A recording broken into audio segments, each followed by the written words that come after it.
अस्सलाम वालेकुम guys, hope you all are doing well. I am Abira Altaf. आज मैं आप लोगों के लिए कुछ नया कुछ डिफरेंट लेकर आई हूँ जो सब आप लोगों के लिए बहुत ज़्यादा हेल्पफुल है। English is an international language as you know that. तो मैं ये कहना चाहती हूँ कि ऐसा कोई भी नहीं है जो इंग्लिश नहीं बोलना चाहता, और मैं उसी में आप लोगों की कुछ हेल्प करना चाहती हूँ थोड़ी बहुत, जिससे आप लोगों को इंग्लिश बोलने में आसानी हो। मैंने बहुत सारे एक्सक्यूजेस सुने हैं बहुत से लोगों की तरफ से कि ma'am we are not confident while speaking English, we are not confident about that. तो मेरे हिसाब से अकॉर्डिंग टू मी मुझे ऐसा लगता है कि there is lack of knowledge rather than we are not speaking, we are not confident. तो मैं ये कहना चाहती हूँ कि जब इंसान में नॉलेज प्रॉपर हो जाएगी, जब सब कुछ उसे पता होगा कि हमें कहाँ क्या यूज़ करना है, किसके बाद मतलब कौन सा टेंस कहाँ पे अप्लाई हो रहा है, जब ये छोटी छोटी बातें कॉन्सेप्ट्स क्लियर हो जाएंगे तो आप लोगों को इंग्लिश बोलने में कोई परेशानी नहीं होगी। I am sure about that. इसी के लिए मैंने ये थोड़ा सा छोटी सी वीडियो आप लोगों के लिए बनाई है जो कि बहुत ज़्यादा इंपॉर्टेंट है, जो आप लोगों को इंग्लिश लैंग्वेज के बारे में बहुत ज़्यादा नॉलेज देगी। इंग्लिश लैंग्वेज के लिए हमें कुछ चीज़ें अपने जहन में रखनी होती हैं, बिल्कुल उसके कॉन्सेप्ट्स हमारे पास क्लियर होने चाहिए ताकि हम आगे जब इंग्लिश बोलें तो हम जल्दी जल्दी उसको पुट कर सकें, अप्लाई कर सकें उन सारे कॉन्सेप्ट्स को। उससे हम आहिस्ता आहिस्ता फ्लुएंट हो जाते हैं आगे जाकर। तो मैं जो ला रही हूँ इंग्लिश लैंग्वेज है, उसमें कुछ फेजेस हैं जो मैंने आप लोगों से डिस्कस करनी, कुछ चीज़ें हैं जो मैंने आप लोगों से डिस्कस करनी है। जैसे कि इंग्लिश लैंग्वेज में सबसे पहले हमें ज़रूरत होती है सीखने की टेंसेस। टेंसेस आप लोगों को पता होगा, let me right over here. Tenses 12 होते हैं, 12 टेंसेस जो एग्जिस्ट करते हैं। उसमें 3 होते हैं जिनके उन्हें हमने फर्दर क्लासिफाई किया हुआ था, फर्दर कैटेगराइज किया हुआ था। जैसे कि फर्स्ट है प्रेजेंट, सेकंड है पास्ट, थर्ड है future. Exactly I am talking about these all 3।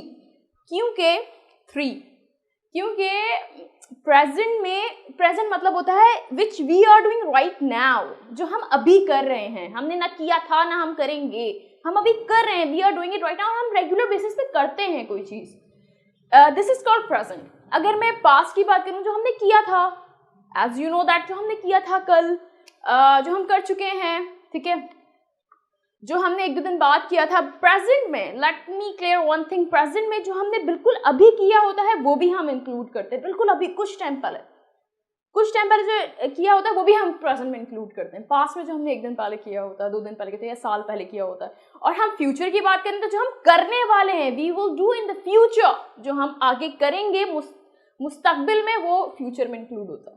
ठीक है, तो ये कुछ कॉन्सेप्ट्स हैं। इसके अलावा कुछ लैंग्वेज स्ट्रक्चर्स हैं जो कि डिस्कस करना बहुत ज़रूरी है, और कुछ ऐसे सेंटेंसेस है, रेगुलर सेंटेंसेस जो हम नॉर्मली बोलते हैं, बट उसमें कुछ टेंसेस अप्लाई नहीं होते, जिससे हमें समझ में नहीं आता कि कहाँ से आ रहा है और यहाँ पे कौन सा रूल अप्लाई हो रहा है। तो वो भी मैं सब आप लोगों के साथ डिस्कस करूंगी, और ये सारी चीज़ें बहुत इंपॉर्टेंट है। आप लोग अगर इसके ऊपर फोकस करेंगे तो इंशाल्लाह you will be able to speak fluent इंशाल्लाह। तो ये सारी चीज़ें हैं, इनको मैं let me clear one thing कि इनको हमने फर्दर कैटेगराइज किया एज आई टोल्ड यू। इसमें आता है indefinite, I am just writing over here, continuous, perfect continuous। तो ये जो है, ये 4 चीजें हैं जिसके ऊपर डिफरेंट फॉर्मूलाज हैं, हेल्पिंग वर्ब हैं, डिफरेंट आइडेंटिफिकेशन है, जिसको हम ग्रेजुअली आहिस्ता बिल्कुल पूरे कॉन्सेप्ट के साथ पढ़ेंगे ताकि आप लोगों के जहन में बैठे और आप लोग इंग्लिश बोलने में आप लोगों को आसानी। क्योंकि अल्टीमेटली मतलब first of all we must know about these all, then we will be able to speak English. क्योंकि जब तक हमें ये नहीं पता होगा हम नहीं बोल सकते English. I don't think so, from my view, I am just talking about my self, कि अगर हमें ये नहीं पता तो हम इंग्लिश नहीं बोल सकते। तो हमें ग्रामेटिकल रूल्स में सबसे पहले हमें ये पढ़ना जरूरी है। उसके अलावा इसके भी ऐसे ही हैं, past indefinite continuous, perfect continuous, future indefinite continuous, perfect continuous. तो ये सारी चीज़ें हैं। उसके अलावा कुछ स्ट्रक्चर्स होते हैं, I will tell you afterwards इंशाल्लाह। कुछ स्ट्रक्चर्स होते हैं, have to, has to, about to, instead of, inspire of, these are all the structures of language जो हमें पढ़ना जरूरी होता है, जो हमारी नॉर्मली लैंग्वेज में यूज होता है। So I have told you everything about English language. So next video में मैं आप लोगों के लिए प्रेजेंट इंडेफिनिट लेकर आऊंगी कुछ नए कॉन्सेप्ट्स के साथ, बहुत ईजीएस्ट वे में इंशाल्लाह। तो मिलते हैं नेक्स्ट वीडियो में। Thank you.